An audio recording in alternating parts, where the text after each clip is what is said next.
तर मंडळी, लग्नानंतर होईलच प्रेम या मालिकेचा आजचा म्हणजे 31 मेचा भाग तुम्ही ऐकत आहात प्रेक्षकांनो. तर बघा आता आपण काल ऐकलं होतं की या नंदिनी आणि या तिच्या सासूबाईंनी म्हणजे मानिनीताईंनी मिळून जीवाचा वाढदिवस साजरा करायचं ठरवलं. आता या नंदिनीचा उत्साह बघून काव्याला खूप जेलसी वाटते आणि तिने आता थेट जीवाला गाठलंय आणि जीवाला धमकीच दिली आहे की तुझ्या वाढदिवसाला मी आता काय धमाका करते ते बघच. त्या जीवाला आलं ना टेन्शन. पण आता हे सगळं त्यांनी पुढच्या प्रोमोत दाखवलंय. आता आजचा एपिसोड काय काय होतं ना ते सुरुवातीपासून ऐकत राहा. तर बघा, काल आपण पाहिलं की नंदिनी म्हणत असते या मानिनीताईंना की आई, जीवाचा तो दिवस मला स्पेशल करायचा आहे. मग मानिनीताई म्हणतात, अगं बाई, तुझ्या लक्षात आहे का जीवाचा वाढदिवस आहे आज म्हणून? मग आता ही नंदिनी म्हणते, हो आई, जीवाचा वाढदिवस आहे ते माहिती आहे, पण ॲनिव्हर्सरीच्या आपण सेलिब्रेशन नंतर जरा टेन्शनच आलंय मला. म्हणजे धडकी भरली आहे की करू की नको करू वाढदिवस. पण आधी जरा नाटक केलं तिने बरं का. ती म्हणते, आई पण मला माहितीच नव्हतं, बरं झालं तुम्ही सांगितलं मला वाढदिवस आहे. मग मानिनीताई म्हणतात, बरं झालं बाई नंदिनी, तू ऍक्ट्रेस नाहीये, कारण तुला जमत नाहीये खोटं बोलणं. चेहऱ्यावर दिसतंय सगळं, काय नाटकं करतेस, चल गप्प सांग बरं मला काय प्लॅनिंग केलंयस. मग नंदिनी म्हणते, आई प्लॅनिंग नाही केलं सगळं, पण मला आता त्या ॲनिव्हर्सरी नंतर जरा धडकीच भरली आहे. म्हणजे मी चांगलं प्लॅनिंग करायचं आणि होऊन बसायचं काहीतरी वेगळंच. मानिनीताई तिला समजवतात, अगं असं काही होणार नाही, त्या दिवसानंतर बऱ्याच गोष्टी घडल्या, जीवाने वाचवलंय तुला दीपक पासनं, तुला बरं नाही म्हणून तुझी काळजी पण घेतोय, तुझ्या मागे पुढे करतोय. अगं, आणि पसारे बहादर असा माझा मुलगा आता चक्क कपड्यांच्या घड्या घालतोय, म्हणजे किती कमाल झाली बघ बरं. आणि पार्थ आणि त्याच्यामधली दरी पण कमी झाली आहे, हे उत्तम झालंय बघ नंदिनी सगळं. थोडक्यात काय, अगं गोष्टी बदलतायत नंदिनी, जीवाई बदलतोय. थोडक्यात सांगायचं झालं तर तू या ज्या गोष्टी करतेस ना त्या करत राहा बाई. अगं म्हणजे ते वाढदिवसाचं प्लॅनिंग कर. नंदिनी म्हणते, आई तुम्ही बोलताय म्हणून धीर येतोय मला, पण खरंच करू ना वाढदिवसाचं प्लॅनिंग. आता या मानिनीताई म्हणतात, हो कर. नंदिनी म्हणते, मला तुमची मदत लागेल सगळ्यांची. मग आता या मानिनीताई म्हणतात, अगं करू ना आम्ही मदत, मी पार्थ आणि मिथुन भाऊजींना सांगते आपण सगळे मिळून. मग लगेच नंदिनी म्हणते, आई आपण गपचूप करूया प्लॅनिंग. मग या मानिनीताई म्हणतात, तुमच्या खोलीत जाऊया का? मग नंदिनी म्हणते, नको नको, आमच्या खोलीत केलं प्लॅनिंग आणि यांना कळलं तर आपलं सगळं प्लॅनिंग रद्द होईल. आहो तुमच्या खोलीत करूयात का आई? मग आता मानिनीताई म्हणतात, हो आमच्याच खोलीत करूया, असं म्हणून ह्या टाळी देतात नंदिनीला. तेव्हा त्यांच्या लक्षात येतं की नंदिनीच्या हाताला लागलाय आणि दोघी जणी अशा म्हणजे छान बॉन्डिंग दाखवली आहे त्यांनी. आणि बघा आता पुढे त्या जॅकेटचा तमाशा झालाय. आता काव्या कपाट उघडते तेव्हा लगेच ते जॅकेट समोरच असतं बरं का. आता ते जॅकेट ती बघते आणि म्हणते, अरे च्या, हे जॅकेट इथे कसं काय? हे जॅकेट तर मी जीवाला दिलं होतं. काव्या आता ते जॅकेट बऱ्याच वेळ निहाळत असते बरं का. तेवढ्यात पार्थ येतो आणि म्हणतो, अरे वा, हे जॅकेट सापडलं तुम्हाला, व्हेरी गुड. आता त्या काव्याला ते आठवतं की आपण जीवाला ते कसं भेट दिलं होतं वगैरे, ते मालिकेच्या सुरुवातीला त्यांनी दाखवलं होतं. अर्धी एपिसोडनं प्रेक्षकांना मागचं व्हिज्युअलाइज करण्यातच दाखवता होते. एवढा टाइमपास असतो ना की विचारू नका. पण असो, आता पहा, हा पार्थ म्हणतो, अरे वा, सापडलं तुम्हाला जॅकेट, मला सापडतच नव्हतं, कुठे होतं हे जॅकेट? मी तरीच म्हणलं पिवळं जॅकेट गेलं कुठे सापडलं हो तुम्हाला हे जॅकेट? काव्या आता त्याला चिडून म्हणते, काय हे जॅकेट तुमचं आहे? पार्थ म्हणतो, हो हे माझं आहे. अरे नाही, एक मिनिट, आठवतंय मला. आता पुन्हा पार्थला आठवतं बरं का की जीवाने दिलं होतं त्याला जॅकेट. म्हटलं ना मी प्रेक्षकांनो, अर्धे एपिसोड सगळं मागचं दाखवण्यात घालवतात. मग आता ते जॅकेट त्याने घातलं होतं अशा पद्धतीने हे त्याला आठवलं. ते सगळं तो आठवतो आणि काव्याला म्हणतो, अरे आठवलं मला, हे जॅकेट जीवाचं आहे, म्हणजे होतं, आता ते माझं आहे. आता काय झालं होतं माहिती का, मंदिरात जाताना मी जीवाकडनं जॅकेट मागितलं पण दिलंच नाही त्याला, द्या टाळी. आता काव्या त्याच्याकडे रागाने बघते बरं का. मग पार्थ म्हणतो, असं काय करताय, जीवाचं जॅकेट आहे ना ते, जे जीवाचं आहे ते माझं आहे. ही लगेच चिडते आणि म्हणते, अजिबात नाही, जी गोष्ट आपली नाही आहे ना ती दुसऱ्याची आहे ना, मग त्याच्यावर कशाला आपण हक्क गाजवायचा? आता ही एवढं चिडून बोलते, याला समजतच नाही एवढं काय झालं. तो म्हणतो, म्हणजे असं काय बोलताय तुम्ही सुद्धा तुमच्या नंदिनीताईचं काही ना काही ढापलंच असेल ना, स्कार्फ वगैरे. आता याने टोमणा मारलाय बरं का तिला, कारण याने त्या लग्न ठरलं होतं नंदिनीचं आणि त्याचं तेव्हा स्कार्फ दिला होता ना नंदिनीला. आणि आता ते काव्याला आठवतं आणि ती काहीच बोलत नाही बरं का तरी सुद्धा. मग आता पार्थ थोडा सस्पेन्स क्रिएट करत म्हणतो, आत्ता लागली टोटल, मला समजलं. मग काव्या त्याच्या मागे मागे जाते आणि म्हणते, कसली टोटल? मग पार्थ म्हणतो, मला होता तो संशय खरा ठरला. आता थोडा सस्पेन्स दाखवला यांनी बरं का. मग काव्या घाबरून म्हणते, म्हणजे कसला संशय होता तुमचा? मग आता लगेच पार्थ पचका करून म्हणतो, मधली भावंड ओ. काही दिवसापूर्वीच माझी आणि नंदिनीची चर्चा झाली होती या विषयावर. तेव्हा मी सांगत होतो नंदिनीला, मधली भावंड असतात ना, त्यांना वाटत असतं की सगळा अन्याय आपल्यावरच होतो. म्हणजे त्या भावंडांना वाटतं की आपल्याला सेकंड क्लास वागणूक मिळते. त्या भावंडांना वाटतं की आपण लहान आहोत ना, आपल्याला कोणी कसंही वागवतं. कसं आहे माहिती का, आमच्या घरात जीवा लहान आहे आणि तुमच्या घरात तुम्ही लहान आहात. जीवाला असंच वाटतं की सतत त्याच्यावर अन्याय होतो. तुम्हालाही असंच वाटत असेल ना, कारण जीवा प्रत्येक गोष्टीला रिलेट करत राहतो. नंदिनी ताईंनी सुद्धा तुमच्याकडून काही ढापलंय का? आता असं बोलल्यानंतर ही काव्या पार्थला उत्तर देते, माझी सगळ्यात प्रिय आणि माझी जवळची गोष्ट आज तिच्याकडे आहे. आता पार्थ एकदम चिडून म्हणतो, काय कुठली गोष्ट? आता इतकं गाजवताना प्रेक्षकांना हा सीन काही विचारू नका. आपल्याला वाटतं आता बोलून टाकते काय काव्या, पण आता काव्या ते जॅकेट देते बरं का पार्थला. मग पार्थ लगेच विषय बदलून म्हणतो, राहू द्या हो तुमच्याकडे. अहो, आम्ही मोठे भावंड असेच दानवीर असतो आणि आम्ही सिद्ध करत असतो की आम्ही किती चांगले आहोत. कसं असतं बालिके, आम्ही मोठे भावंड दानवीर करणं आहोत हे सिद्ध करण्याची संधी मला दवडायची नाहीये. त्यामुळे राहू द्या, जॅकेट तुमच्याकडेच असू द्या. आता ती काय करणार आहे त्या जॅकेटचं? मग आता काव्याला हळूच म्हणतो तो, हे जॅकेट तुम्हाला छान दिसेल काव्या. आणि काव्या त्याला रिस्पॉन्स न देता पुन्हा चेहरा फुगवून घेते आणि ते जॅकेट जागेवर ठेवायला जाते. आता पार्थ पुन्हा म्हणतो, अहो ऐका ना, जे सांगायला आलो होतो ते राहूनच गेलं. येतं का माझ्या बरोबर? हिला टेन्शन येतं, आता असा काय बोल लागला. ती म्हणते, काय? पार्थ म्हणतो, अहो म्हणजे मला म्हणायचं होतं की ते आईच्या रूममध्ये ना जरा, आता तो पुढे काही बोलणार तेवढ्यात काव्या त्याला बोलूच देत नाही आणि म्हणते, मला नाही यायचं तुमच्यासोबत, मला एकटीला सोडताल का जरा, मला नाही यायचंय कुठेही. आता ते जीवाच्या वाढदिवसाचं प्लॅनिंगसाठी तो बोलवत असतो तिला, पण ही खसकन ओरडते त्याच्यावर. मग पार्थ म्हणतो, बरं ठीक आहे, नका येऊ, घ्या तुमची स्पेस. जरा नाराज होतो तो, पण पुन्हा हसून म्हणतो, थोडा वेळ चला हो, आम्ही नाही डिस्टर्ब करणार. मग तेवढ्यात तिथे रम्या येत म्हणते, अरे पार्थ, मी करणार आहे तुला डिस्टर्ब. अरे मी काय आणलं बघ. अरे आपले ते नागपूरचे क्लायंट आहे ना, त्यांनी ऑरेंज बर्फी पाठवली आपल्यासाठी. आता तेवढ्यात पार्थला फोन येतो आणि तो बाजूला जातो. आईचाच फोन आलाय त्याच्या. आता ही काव्या जॅकेट ठेवत असते कपाटात, तेव्हा ही रम्या तिला टोमणा मारते. अगं काव्या, सगळेजण मामीच्या रूम मध्ये एकत्र जमताय, तुला नाही यायचं का? काव्या म्हणते, मला नाही जायचं, तिथे जाऊन मी काय करणार आहे? आता ती रम्यावर ओरडते आणि निघून जाते. आणि आता रम्या विचार करते की अरे ही चिडलेली दिसते, म्हणून आता पुढच्या सीन मध्ये ते दाखवणार आहे की रम्या तिला मॅन्युप्युलेट करते पुन्हा एकदा. प्रेक्षकांनो, ही खरंच UPSCची परीक्षा देते ना, काय चाललंय हिचं. असो, आता बघा मानिनी त्यांच्या खोलीमध्ये सगळे कसे एकत्र जमतात आणि गंमत जम्मत होते. आता नंदिनी आल्यावरती या पटकन दरवाजा लावून घेतात मानिनी ताई आणि या नंदिनीबाई म्हणतात, काय ना हो, प्रत्येक वेळेला मला हे आवाज येत होते सारखे, काय हवंय काय नकोय, मला निघताच येईना बघा खोलीतून. आणि ते फोनवर बोलत होते आणि पटकन मी सटकले आणि या खोलीत आले. मानिनी ताई म्हणतात, अगं छानच आहे की, अगं जीवा अवतीभोवती करतोय ना तुझ्या, नाण्याची दुसरी बाजू बघ, जीवा कशी काळजी घेतोय तुझी. मग नंदिनी लाजते. मग मानिनी ताई म्हणतात, नंदिनी तुझा हात बरा झाला ना तरी काही महिने बँडेज राहू दे, म्हणजे माझं गदड पोरग तुझी काळजी घेईल ना.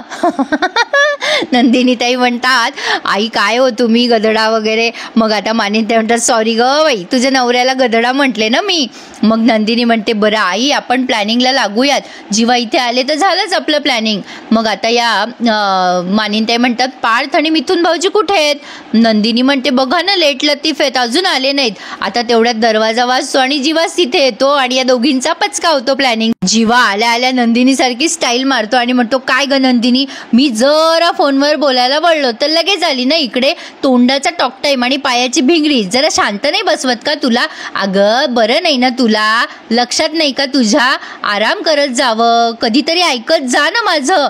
नंदिनी म्हणते, अहो किती बोलताय मला, मी पेशंट आहे ना हो, जरा प्रेमाने बोला ना माझ्याशी. जीवा म्हणतो, बघ आई हे असं असतं, बघ तूच ओरड बरं हिला. मानिनी ताई म्हणतात, बरोबर आहे जीवा, तुझं बरोबर आहे. आणि काय ग नंदिनी, ऐकत नाहीस ना तू त्याचं, केवढी काळजी घेतोय तो तुझी, असं नाही वागायचं. अरे जीवा सांगितलं बघ, ऐकेल ती माझं ऐकेल. जीवा म्हणतो माझ्या कपाळावर मी मूर्ख आहे असं लिहिलंय का गाई. यांची गंमत जम्मत चालू आहे. प्रेक्षकांना छान दाखवलंय संवाद. मग आता लगेच या दोघीचे दोघी म्हणतात बघू लिहिलंय का. जीवा म्हणतो काय चाललंय तुम्हा दोघींचं. नंदिनी चल आधी गोळ्या घ्यायच्यात ना तुला. नंदिनी म्हणते असं काय करताय. हो मी आत्ता आले ना रूम मध्ये, मला गप्पा मारायच्या आहेत आईशी. जीवा म्हणतो अजून. अगो किती गप्पा मारणार आहेस आईशी. चल तुझ्या गोळ्या घ्यायची वेळ झाली आणि आईला झोपू दे जरा. मानिनताई म्हणतात अरे मला कुठे झोप आली आहे, आम्ही मारतोय ना गप्पा. तू जा बरं जीवा. जीवा म्हणतो नाही नाही नाही मी सांगतो तुला आई. ते आता त्याला एक पुस्तक दिसतं तिथे आणि तो म्हणतो अरे वा आई हे पुस्तक बाबांचं आहे ना. अरे किती महिन्यापासून मला वाचायचं होतं हे पुस्तक, मला मिळतच नव्हतं. बरं झालं सापडलं. मारा तुम्ही गप्पा मारा, मी पुस्तक वाचतो. आता या मानिनताई म्हणतात अरे बाबा तुझ्या रूममध्ये जा ना, तिथे जाऊन वाच ना. जीवा म्हणतो नाही बाबांचं पुस्तक आहे हे, मी इथेच बसून वाचतो. तुमचं चालू द्या. पण आता या दोघींना पंचायत पडली ना, बर्थडेचं प्लॅनिंग कसं करावं याच्या समोर. आता बघा तेवढ्यात मिथून काका येतात आणि मोठा पचका करतात. जीवा तिथेच बसलेला असतो, त्यांचं काही लक्ष नसतं. ते एकदम आतमध्ये येतात आणि म्हणतात जे काही करायचंय ना ते जीवा यायच्या आत करा पटापटा. जीवा म्हणतो काय करायचंय तुम्हाला मी यायच्या आत. तुम्ही दोघं इथे काय करताय. जीवा मिथून काकाला आणि पार्थला विचारतो. आता या दोघांचा जरा गोंधळ उडतो आणि सगळे एकमेकांच्या तोंडाकडे बघायला लागतात. आणि बघा आता ही रम्या आली बाबा त्या काव्याकडे. पुन्हा एकदा तिचं डोकं खाते रम्या. आधी तर तिला गेल्या विचारते काय ग काव्या तुझी नंदिनी ताई बरी आहे ना आता. मग आता काव्या तिला म्हणते की होतीये हळूहळू रिकवर. रम्या म्हणते बरं आहे बाई, तसंही घरातले खूप काळजी करतायत तिची आता. अगं मामी तिच्यासाठी सतत काही ना काही खाय प्यायला बनवत असते. आणि जीवा तर तिचे लाड करायला सतत पुढे करत असतो. आणि तिचा नवीन मित्र पार्थ तो सुद्धा खूप विचारपूस करत असतो बरं का तिची. आता ती असं बोलते ना तेव्हा काव्याला असा त्रास होतोय असं दाखवलंय त्यांनी. आणि मग या रम्याबाई म्हणतात अगं राहिलीस तू तर तुझ्या ताईवर जीव ओवाळून टाकायला मागे पुढे बघत नाहीस ग. अगं थोडक्यात काय तुझ्या ताईच्या मागे अख्खं घर झुलत असतं ग बाई. प्रेक्षकांनो कसं आहे ना, या काव्याला आपल्याला नेहमी कॉमेडी रोलमध्ये बघायला आवडलंय. म्हणजे ती अशी छान चुणचुणीत तुणतुणीत मुलगी आपण पाहिली आहे. ती अशी राग दिसते ना बाई, मला असं वेगळंच वाटतं. खूप सिरियस दिसते ना ती, असं काय माहिती पण असं कुठेतरी असं तिला बघवत नाही असं म्हणायला हरकत नाही आहे. पण असो आता तिला जसा रोल दिलाय तसं ती करते आणि छान करते. तर असो आता ही रम्या असं बोलल्यानंतर काव्या म्हणते मग काय झालं, माझी ताई आहेच चांगली, माझ्या ताईची काळजी घेत आहे सगळे, तर काय झालं. माझी ताई खूप काही करत असते सगळ्यांसाठी आणि मला अभिमान आहे. माझी ताई आहे आणि ती खूप काळजी घेते सगळ्यांची. आता लगेच ही रम्या म्हणते अगं चांगलं आहे ना, तुला तुझी ताई असल्याचा अभिमान आहे नंदिनी, आणि जीवाला त्याची बायको असल्याचा अभिमान आहे. आता ती मुद्दाम आठवून देते काव्याला आणि म्हणते असंच म्हणला ना ग तो पोलिसांसमोर. आता काव्याला ते सगळं आठवतं आणि पुन्हा ती डिस्टर्ब होते. रम्या म्हणते काय ग काव्या कसला विचार करतेस. अगं मी नव्हते घरी पण आईने सांगितलं मला सगळं. बरं झालं त्या दीपकला फोडून काढलं पार्थने आणि या आपल्या जीवाने मिळून. त्याच लायकीचा होता ग तो. पण मला एक कळत नाहीये काव्या, पार्थ आणि जीवाने हे सगळं आधी का केलं नसावं. म्हणजे बघ ना त्या दीपकने घरात घुसून हल्ला केला तुझ्यावर, तेव्हा त्यांनी हे का नसेल केलं. आता लगेच काव्या म्हणते अगं नाही, त्या दिवशी हे गेले होते दीपकच्या मागे, गेटपर्यंत गेले होते ते, पण तेव्हा दीपक निसटला त्यांच्या हातून. आणि त्याच रात्री जीवाने सुद्धा सिक्युरिटी गार्डला कामावरनं काढून पण टाकलं होतं. आणि पार्थने तर त्यांच्या मित्राला फोन करून CCTV फुटेज पण मागवलं होतं. रम्या म्हणते अगं हो, पण पुढे कुठे काय झालं त्याचं. अगं दीपकने तुझ्यावर अटॅक केला तेव्हा पार्थ आणि जीवा जेमतेम गेटपर्यंत गेले होते ग. पण नंदिनीवर जेव्हा अटॅक झाला तेव्हा पार्थ आणि जीवाने मिळून, अगं त्या दोघांनी मिळून त्या दीपकची अख्खी कुंडली काढली ग. पोलिसांच्या मदतीने त्याची गल्ली शोधली, कुत्र्यासारखा त्याला फोडून काढला ग. जन्माची अद्दल घडवली त्यांनी त्या दीपकला. अगं त्यांनी ठरवलं असतं तर तुझ्यासाठी पण हे करू शकले असते ते, पण त्यांनी कुठे केलं नाही ना. किती इन्फ्लुएन्स करते ही प्रेक्षकांनो रम्या, काही आपलं. आता नंदिनी पुढे रम्या पुढे म्हणते, नंदिनीसाठी महाभारत घडवलं ग त्यांनी, पण तुझ्यासाठी नुसते वरवरचेच प्रयत्न केले. आता लगे काव्याला जेलेसी वाटते आणि वाईट वाटायला लागतं. ती उठून उभी राहते. मग रम्या म्हणते, अगं मला जो प्रश्न पडलाय ना तो वेगळाच पडलाय बाई. म्हणजे नंदिनीवर हल्ला झाला तेव्हा जीवाने जाणं, दीपकला मारणं, हे सगळं मी समजू शकते ग, पण पार्थचं काय? पार्थ कशाला गेला होता तिथे दीपकला मारायला? मला तर आश्चर्य वाटतंय बाई, पार्थ कशाला गेला असेल तिथे. नाही म्हणजे मान्य आहे नंदिनी आधी त्याची बायको होणार होती, पण कुठे झाली, मग तो कशाला गेला असेल तिथे. मग आता काव्या म्हणते माझ्यासाठी गेले ते. रम्या म्हणते, अगं काय ग काव्या, किती भोळी आहेस तू. तुला कोणी काही सांगितलं ना तर तू लगेच विश्वास ठेवतेस. मला नाही वाटत तुझ्यासाठी पार्थ गेला असेल, तो नंदिनीसाठीच गेला असणार आहे तिथे 100%. बघ आता लगेच काव्या त्या गोष्टीचा विचार करायला लागते. आणि पुन्हा रम्या म्हणते, कमाले बाई, नंदिनीचा आत्ताचा नवरा आणि आधीचा होणारा नवरा दोघेही किती काळजी करतात ना नंदिनीची. कमाले बाई, खरंच कमाल. नशीबवाने ग बाई नंदिनी. उगाच नाही म्हणाले मी, नंदिनीच्या मागे पुढे अख्खं घर झुलत असतं. नंदिनीला या घरात जेवढी किंमत आहे ना तेवढी तुला नाही आहे ग काव्या. नाही म्हणजे तुला तो खरंच किंमत नाही आहे ग काव्या, मी मनापासून सांगते बघ. आता काव्या तिच्याकडे बघायला लागते आश्चर्याने. मग रम्या म्हणते, अगं नाही पण कसं आहे ना काव्या, मी ठरवलंय आपलं म्हणणं जर कोणी ऐकून घेत नसेल ना तर आपल्याला असं काहीतरी करावं लागतं ज्यामुळे लोक आपल्याला सिरियसली घेतील. काहीतरी असं दाखवावंच लागतं ग चमत्कार. आता ती जेव्हा असं बोलते ना रम्या, तेव्हा काव्याला तिचं बोलणं पटतं बरं का. आता एवढं पण समजलं नाही का काव्याला की आपल्या बहिणीवरती जो अटॅक झाला तो जीव घेणा होता. तिच्यावरचा अटॅक पण जीव घेणा होताच, पण त्याने दुसऱ्यांदा हल्ला केला म्हणूनच सगळे सिरियस झाले ना. असो, आता रम्या म्हणते विचार कर हं, आणि मग संत्रा बर्फी खा. असं म्हणून तिने ती अख्खीच्या अख्खी बर्फी काव्याच्या हातात टेकवली आहे आणि असं म्हणून ती निघून जाते. तिला मजा येते रम्याला, आपण कसं काव्याला इन्फ्लुएन्स केलं, मज्जा आली. आता ती तिथून निघून गेल्यानंतर काव्याला पण टेन्शन आलंय की खरंच नंदिनी ताईलाच महत्त्व आहे. पुन्हा ती आपलं तिच्या अंगात वारं शिरल्यासारखं करते. तर असो, आता बघा यांची बर्थडेची प्लॅनिंग चालू आहे वाढदिवसाची. आणि आता ते मिथून काका शिरलेत आतमध्ये खोलीत आणि एकदम ते बोलले ना की जीवा इथे नसताना आपण प्लॅनिंग करू. आणि मग जीवा म्हणतो, काय रे काका, मी इथे नसताना कशाची प्लॅनिंग करायची आहे तुम्हाला? काय रे, काय चाललंय तुमचं? जीवा यायच्या आत काय करायचं होतं? तुम्ही दोघं इथे काय करताय? मिथून भाऊजी म्हणतात, इथे काय करताय म्हणजे काय? आय डोंट लाईक जीवा. अरे इट इज डिस्कस्टिंग. नाही तू मला आपलं मानू नकोस, पण मी मानतो ना मला आपलं. नाही म्हणजे ही माझ्या दादा वहिनीची रूम आहे आणि मी इथे कधी येऊ जाऊ शकतो, तू मला असं विचारू शकत नाहीस. मग लगेच पार्थ म्हणतो, हो म्हणजे काय, आई बाबाची खोली आहे ही आणि काय काम आहे? हां, आता मानिनी ताईकडे बघून पुन्हा म्हणतात, काय काय काम काय आहे? मग मानिनी ताई म्हणतात, मला काय विचारताय, तुम्हीच इथे आलात ना, मला काय माहिती काय काम आहे. आता यांची जरा धांदल उडाली आहे, काय बोलावं यांना उमजे ना. मग लगेच जीवा म्हणतो, काय काम होतं तुम्हाला इथे, कशाला आले? मग मिथून भाऊजी म्हणतात, असंच आलो होतो रे फिरत फिरत. मग पार्थ म्हणतो, हो फिरत फिरतच आलो होतो. ते काय झालं, मी खूप वेळ झाला आईला बघितलंच नव्हतं. आईला बघितलं. आता कशी आहेस आई तू?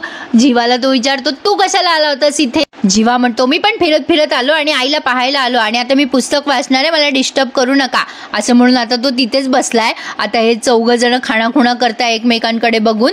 नंदिनी आणि मानिनी ताई खुणवतात, चला चला आपण बाहेर जाऊ. आता हे दोघं चौघं बाहेर जाणार. तेवढ्यात जीवा म्हणतो, 1 मिनिट थांबा, काय चाललंय तुमचं? काय प्रकार आहे हा सगळा? काही सांगणार आहे का कोणी मला? कुठे चाललायत तुम्ही सगळे?